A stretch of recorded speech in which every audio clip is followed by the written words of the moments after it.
So just a couple of hours before recording this video, it was announced that Fugly would be the new fifth for CLG, which also confirmed the fact that the remaining players were going to stay with the team, despite the fact that there were rumors that there were other organizations that were interested in possibly picking up Cutler and Tarek. Both those players have remained, as well as Hazed and JDM, and now they just added their fifth, which is going to be Fugly, of course, formerly of Liquid. And it was also announced that PETA, who was apparently kind of doing a trial coaching role for the team back during December at the EEPL Season 2 finals, that he would be staying on a permanent basis. And there was even hints at possibly surrounding PETA with an analyst team, bringing some more people on board in the near future to help, the coaching staff, come up with data and things to help the team better, help to get the team better, I suppose. So basically in this video, what I wanted to do was just kind of briefly talk about where CLG stands before Fugly comes into the team, and then talk a little bit about Fugly as a player, and then maybe kind of talk a bit about what I think might happen with CLG going forward now that they do have Fugly on the team and they have a coach and they seem committed to trying to build, a coaching and analyst staff around the team. So to kick things off, just talking a little bit about CLG, I just want to kind of make a point with CLG that they seem to have at one point plateaued and stayed at the plateau for quite a while, and then towards the end of the year kind of went on a slight decline. And the whole reason why I want to point this out is because that's why it really seems necessary that they made a change. And I'm glad that they finally did it, though maybe it even came a little bit too late. If they could have done it earlier, they might have even been able to end the year off a bit better. But basically, how this team made a name for themselves, the core group of the players like Finesse and Cutler and Hayes, is of course they did have players like Lucky and Peter, and even JDM was on the team and left and came back. There's a group of about 7 or so players that really make up the history of this team, and they really made a name for themselves at the end of 2014 through the qualification process for X Games Aspen, where they were upsetting some teams. They were the first team actually to qualify because Cloud9 had a direct invite, and a lot of people thought that teams like what would become Liquid, this Torqued Pug that Steel had put together after he left iBuyPower with Mo and Deborn and TCK and some other people, and then the iBuyPower Dream Team that came together where basically like it was Daze and Swag, AZK and Skadoodle, and they had picked up Hiko. Everybody thought those teams were the favorites to qualify for Aspen, but it was actually CLG who kind of upset both those teams to qualify for the first slot, and that's where they really made a name for themselves. I mean, they had slowly been progressing throughout the year, going from a team that was competing in ESCA and wasn't even really a playoff contender to actually making it to a couple of ESCA lands, and then now doing this. So you can see they're on a steady climb at this point in time. And then, of course, once they get to Aspen, they had that one map upset against LDLC, which was huge on Dust 2. Peter really went off that game, but also some good counter-stratting from their in-game leader, Finesse. Shortly after that, in February, they hit another milestone by qualifying for Katowice. So this would be the first time that like a new group of players outside those that made up teams like iBuyPower and Complexity and eventually Cloud9. It was a new group of players that were going to get a chance to represent North America in a major. So this is a big accomplishment for them to qualify for Katowice. They had another big upset win, this time against Titan on Dust 2 yet again. And so again, it looks like a gradual incline. Basically, they're going forward in a positive way. Once they're at Katowice, they did get a map winning at Hellraisers on Nuke, but it wound up getting eliminated in groups through some losses to NIP and Keyed Stars. So here's where maybe you begin to see a little bit of plateauing. Like, yeah, they're getting all these best-of-1 victories, but they're still, not quite progressing out of group stages and events, and they certainly haven't won any big best-of-3s yet. They haven't even really reached a best-of-3 stage yet, in fact. But they still played pretty good domestically. I mean, they won the EVO Season 6 LAN back in April. They went to the Season 18 LAN in ESCA, also in April, though they, again, weren't really able to do anything once they got to a best-of-3, since at that time ESCA was a double elimination best-of-3 bracket, so there were no best-of-1s. It was immediate best-of-3s, and they lose to Fnatic, which was to be expected. But they also lost to Mousesports, which at that time, the roster of Mousesports had seemed like a team that CLG should be capable of beating, given some of these map upsets they had gotten in the past, but it just didn't come to fruition. And again, this is kind of where you start seeing them, kind of playing off. Like, they're not really growing so much anymore. They're kind of maintaining the same level that they had ever since the beginning of the year. Now, of course, they make some roster changes along the way. JDM gets incorporated back in the team a little bit later on. And we see them at the EEPL Season 1 finals in July. And again, they get some good best-of-1 victories. They actually beat Fnatic, which is a huge upset. They beat Keed Stars. And this is where, if you won your group, you basically got seeded directly into the semifinals. So out of this, they do get a top 4 finish at the event, actually, which is the best finish they've ever gotten in their careers in an international event, though they were a little bit gifted by the format of the tournament, of course. And they wound up getting eliminated here by Cloud9, which is where Cloud9 began their big climb, where they were starting to, win those 3 second-place finishes back to back to back, and that was like their high period. And so there's some debate on whether or not just Cloud9 was on the rise or whether CLG has plateaued, but as time passes on, you can see that they certainly seem to have just kind of, lost their growth. Like, they're not really progressing anymore. We see that, struggle at the CIFO Season 7 event back, a little bit later on towards the end of July and beginning of August. And then we see them in Cologne in August, the next major. They qualify for another major here. They have some close games. They had a close loss to NIP 13-16 and a close loss to Navi 14-16. And that's pretty much how they got eliminated from that group. And so now we're seeing them play some elite teams pretty close. They did the exact same thing at Gamescom right before Cologne, all this taking place in August of 2015. But they're struggling to close games now. So that's become the new problem. Like, it used to be that, this team would get the odd best-of-1 win, but in a best-of-3, they didn't even really challenge teams at all. Now you see them actually challenging teams, but they're struggling to close games. And this kind of continues on through most of the year, as we do see them in Cluj in September, yet again making a 3rd major, so really doing good there, making it to majors. But even though they beat Dignitas in the groups, they wound up losing the best-of-3 decider to Navi. They do get 1 map win on Kabul, but they lose Train and Inferno in a pretty big fashion. And then after that, after the Cluj event in September, not only had they plateaued, but now they seem to be actually declining. We see them really struggle at the iBuyPower Cup. We see them really struggle at the RGN Pro Series event, losing to some underdog teams you think they should have no problem with. It just seems like it's a pretty clear decline, and this all kind of culminates in their last event together in December at EEPL, where they lost to TQM and LG without even really putting up much of a fight on any of the maps. I mean, they get 0-4 between these two teams. They don't really put up a good score, and it just looks like they've really just fallen apart. And that's when you see the announcement that they decided to part ways with Finesse. And so that, of course, brings in Fugly. So talking a little bit about Fugly, he really made a name for himself at the end of 2014. He was playing with the Denial lineup, where he was playing with guys like, I think it was Daps, Shazam, Naf, Fugly, and Anger, I think was the 5. And despite the fact that Anger had like a really poor event, the rest of the team did quite well, particularly Fugly, Shazam, and Naf. And they actually made it a top 4 finish at this event because they were able to give Titan a close run but lose, and they beat Elevate, and then they actually upset Cloud9. That was like a really, really big upset. They played against iBuyPower, I think, in the lower bracket finals of that event, or like the lower bracket semifinals, and they actually gave iBuyPower a good run but wound up losing to that team. That was, of course, the iBuyPower that had AZK and Skadoodle and Swag still, and they had a Dren standing in for Desi, and they had Nitro as that team they had brought to the major. Of course, that didn't work out. I think it was that DreamHack Winter event that year. And so that was still a pretty good iBuyPower team, and they wound up losing to them, though, taking top 4 finish. That's where Fugly really got his name.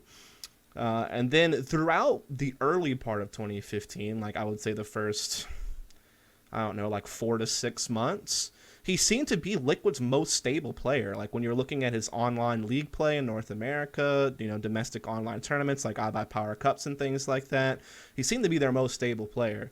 He was never really considered the star player on the team. That was always meant for people like they're more flashy fraggers like Elige and Nitro to be able to do that. Those are the guys that you expected to be kind of the stars. But Fugly was this consistent guy who would usually play 2nd or 3rd on the scoreboard. And he looked quite consistent, looked really, really sharp. And he was a young guy, just like Elige and Nitro. Not quite as young, but still fairly young. And he showed a lot of potential. I know that word gets used loosely a lot, but he really did look quite good at the end of 2014 and through the first few months of 2015 for sure. Looked really good. I think like kind of his biggest showing was at ESWC in 2015 in July, though most of that play was against domestic competition like C9, as well as like some lesser known teams like the Kiyu from China that was there, and then the LDLC White team, which of course was when LDLC lost their big team. They split into LDLC Blue and LDLC White with some lesser known French players, so not quite the same like powerhouse as LDLC back at the beginning of 2015. Of course, that gets picked up by Envious. And they get blown out by Nip at that event. But at that event, he had a good individual performance, especially in the head-to-head matches against Cloud9, who, again, this is when Cloud9's on their big run and getting the 3 second-place finishes in a row. And that was really where he looked his best. But it's also where he really started to fall off. Like, from every event past that point, so the last 5 or 6 months of the year is where he really, really started to drop off. And it only got worse in like the most recent times, like the last 3 months of the year when they're going like to EEPL Season 2 finals and things like the iBuy Power Cup and the RGM Pro Series. Like these events, he really, really didn't look himself at all. Nothing compared to what he looked like at the beginning of the year. And some people say that maybe it's because when Hiko came onto the team, there was differences with roles and maybe he got uncomfortable. I don't know if that's really true because it seemed like he pretty much kept his same roles. Like when Hiko came onto the team, everyone thought, oh, he'll be the lurker. But it wasn't really the case. Like Fugly still kept most of his lurking positions, like playing outside B on Cash, for example, or playing a peripheral role on pretty much all the other maps as well. So it didn't seem like he really shifted so much. Maybe some CT positions changed around at times, but it still seemed like he had most of the same duties as he had before. And so I was really curious to see how he started to fall apart through the end of the year. And I know a lot of people are selling this move as a good move. Fugly coming into the team should be a positive one. And I do think that of all the other roster moves that we've seen in the NA Shuffle, that this is probably one of the better ones. I think the simple move to Liquid is probably the best one if that winds up panning out. But this probably is number 2 on the list of some of the best moves we've seen in the NA Shuffle.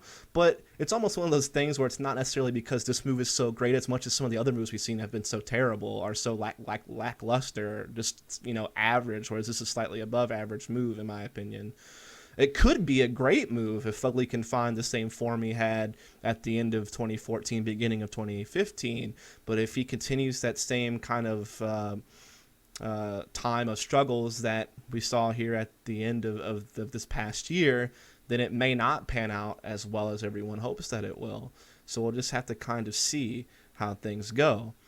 I mean, talking a little bit about what Fugly can do for CLG and talking a little bit about roles on the team and such, is for one, he could plug straight into a lurking role, basically just directly replacing what Finesse was kind of doing for CLG at the end of the year. He is a passive rifler in that regard, so he certainly could just plug him right into that role in a lurking position or playing like a peripheral role. So if you're doing a 1-3-1 type setup, maybe you have, him playing one of the ends of the map, like an outside B or Squeaky Door on Cash, or B tunnels or long A solo on Dust 2. Like when you're doing these 1-3-1 default type setups, he certainly could just plug into one of these peripheral roles, and in which case it's almost like a direct replacement for Finesse, which is definitely an upgrade. This dude definitely packs a bigger punch than Finesse does when it comes to fragging abilities.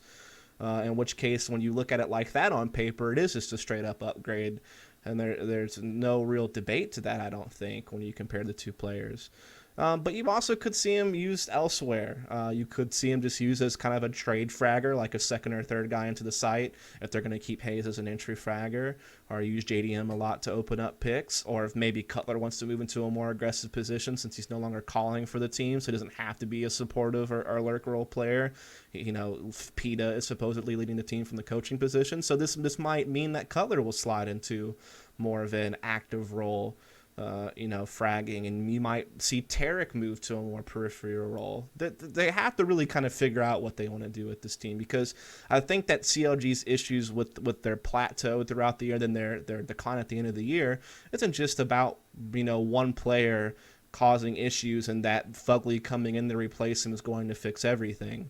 I don't think that's the case. I think there's a lot of other problems when it comes to the structure and how the team operates that certainly also contributed to their inability to make a big best-of-3 appearance or their inability to close out games properly.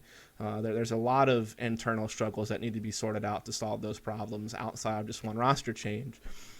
And one of those things could be trying to find better places to put these players in where they're going to have a bigger impact. Because if we're honest about it, Hayes has been thrown around between a lurker, an entry fragger, and support player. He's just been kind of plugged into the empty gap, and I don't know if he's ever really played the position he wants to play, and that may have directly contributed to the fact that he didn't really have such a great year. I mean, when you look at Hayes, he had some good domestic events, like it went out on RGN, and helped his team fairly well qualify for Cluj, but he also struggled in pretty much all their other international events except for in some of the ESEA stuff. And so, yeah, I mean, in fact, his best event was actually their last one, the EEPL Season 2 finals, where they, lost out. But, I mean, he individually looked pretty good. So they have to figure out a way to incorporate him better if they're going to keep him around and hopefully get more out of him. They do have some good things, though, right? Like, JDM has improved a lot throughout 2015, especially from July onward, like when he did so well at ESWC 2015, which was one of the first events I think he played in with the team that was on LAN. And throughout the year, he looked good. He had some really stellar maps where he looked like he had a huge impact with the op, and he really climbed the ranks in the NA scene when it came to the opping position. There were even some times where he looked better than Skadoodle. Like, he was putting up better numbers and looking like he just had more of an impact. Even in games where his team was really struggling, he was putting up some solid numbers, man. Like, there were games where he was in the mid-20s to low 30s, just looking really, really hot. And I think that he seems to have, like, a practice regimen that has helped him throughout the year. Like, he's DMing a lot, studying a lot of demos, studying a lot of other oppers, seeing how they played certain angles and, certain decisions that they made based on what they saw. And he kind of incorporated that into his own game, as well as, like I said, just grinding out hours of playing and muscle memory, DMing and stuff. If he keeps that up and keeps progressing, he will be one of the top oppers in the region behind, like, a Fallen.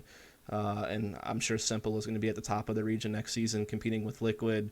Skadoodle will still be good, of course. Kusta's on the rise, but JDM's right in the mix of being a really good opera. So I think that's something that's really going well for them. I think that when you look at Cutler, another player on the team, he certainly struggled once he took over the in-game leading role, aside from how well he did at the Cluj qualifiers. But he struggled at Cologne and some of these other international events at the end of the year when he was doing a lot more leading, when they made that swap between him and Finesse.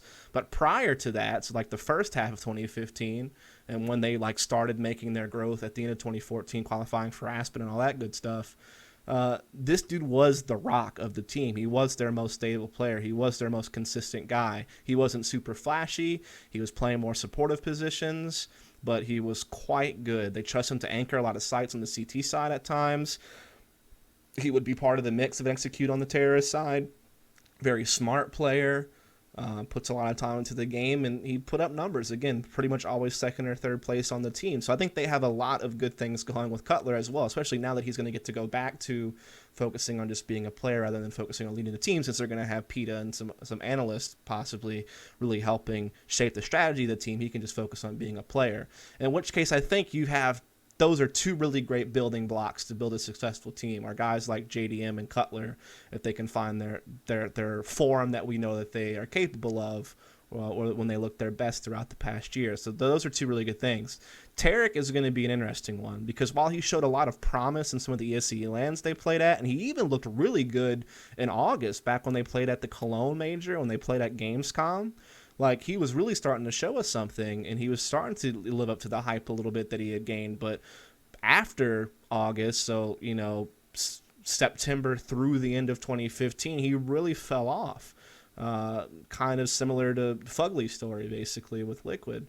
And we have to see if he's going to make a comeback or not. It's going to be about finding a place for Tarek where he's going to have the most impact, whether that be kind of what he was doing before as like a secondary entry behind Hayes, or whether they move him to more of a peripheral kind of lurking position. That is a possibility, I think. So while they do have a couple things going right, like JDM and Cutler specifically, we have to see what's going to happen with Tarek and Hayes. Are they going to be able to get those guys back on track? Especially Tarek. That's one of the main guys they need. He's supposed to be their top aimer, their impact fragger, their star, next to JDM, who I would consider their star player now, and it probably could and should remain that way. But Tarek should be that number 2 guy next to JDM that should be, putting in the work for this team, and he really didn't look so hot at the end of the year. It didn't seem to be living up to expectations. So they need to get him in a place where he's going to be able to do what he needs to do to help this team progress. So that's going to be a big question mark, is Tarek. And I think this Fugly thing is also a big question mark. Again, I think it is a good move on paper. I think it is an upgrade to Finesse when you look at it just a direct comparison. But he certainly had his troubles at the end of the year as well. We have to see if he can get back where he needs to be. I mean, I did hear some rumors that he didn't have as much dedication at the end of the year. He had some personal things going on, and that kind of is part of the reason why he broke down. But we got to see if they can build him back up over at CLG. So I already talked a little bit about CLG's past. I talked a little bit about Fugly. Talked a little bit about each player on CLG and, the pros and cons of each and what some of these guys need to do to help this team going forward. I already even addressed roles a bit. Again, with Fugly coming on, you could slot him as a lurker, a peripheral player, or if you're going to maybe move Tarek to something like that, maybe Fugly can kind of shift into being like a second or third guy on the site behind a Hayes. Maybe you see Cutler being more involved actively as a secondary entry or something like that, or he may still remain somewhat of a supportive player. I think there's a bunch of different possibilities here. It's going to be more about sitting down with the team and figuring out what they want to do and what the players are most comfortable with. And making sure that you get these guys where they need to be successful. But I certainly think that some of these guys, especially Cutler and Fugly, are quite versatile. And so we could see them used in many different ways. And we'll see. I think it's also good that they do embrace this whole coaching thing. They haven't had a coach before until now with PETA. I think that can only help in an era where everyone seems to be shifting in that direction, especially on coaches now being leaders rather than just support systems behind the team while they're playing. I think that it's cool that they're considering bringing on analysts to the team, something that not many teams have done. I think the only teams I can think of that have gotten a coach and also put an analyst team around them would be maybe Fnatic in the past when they had Devilwalk coaching. I think Vuggo helped them a bit, so maybe that was something. Not really sure. I know Liquid picked up a guy by the name of Kieran, who has helped, crunch numbers and do some scouting reports and stuff for Liquid. But outside of that, you don't hear so much about it, even though it's commonplace in other games, especially League of Legends. We hear about it all the time. So I think that'll be cool. That could help things out as well. Take the load off of some of the players, let them just focus on learning what their analyst and coach tell them, and then just implementing those game plans and just focusing on playing and fragging out. So those things could certainly help as well. To conclude, I think that this group of players is a good group of players. Certainly they plateaued. Certainly they began to decline at the end of 2015. But I think that with a new environment, with a coach, with a new player coming in, these are all things that can kickstart them back in the right direction. And they certainly do have some talent on that team, as I've already gone over that.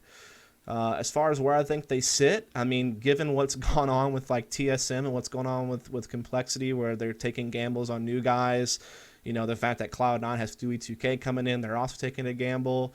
I mean, Liquid seems to be the clear winner of the NA roster shuffle, but I think CLG, who might have been more of like a number 3, number 4 team in the region, possibly might be fighting with Liquid for number 1 and possibly will be a top 3 team in the region still going forward. Possibly could surpass a Cloud9 actually, depending on how things go. So I kind of see this team being definitely in contention for top 3 of the region and definitely still being able to be competitive in the international environment, though we'll have to see if they're going to be able to pick back up where they left off and take it even further and actually start putting up some good best of 3 performances and start getting some top placings again. Only time will tell if that occurs. But I just wanted to do a quick video about CLG and about picking up Fugly. I think it's a good move. We'll just have to see how good it really can be based on how things go and if these guys can find their form and work together well. All right. Thanks a lot.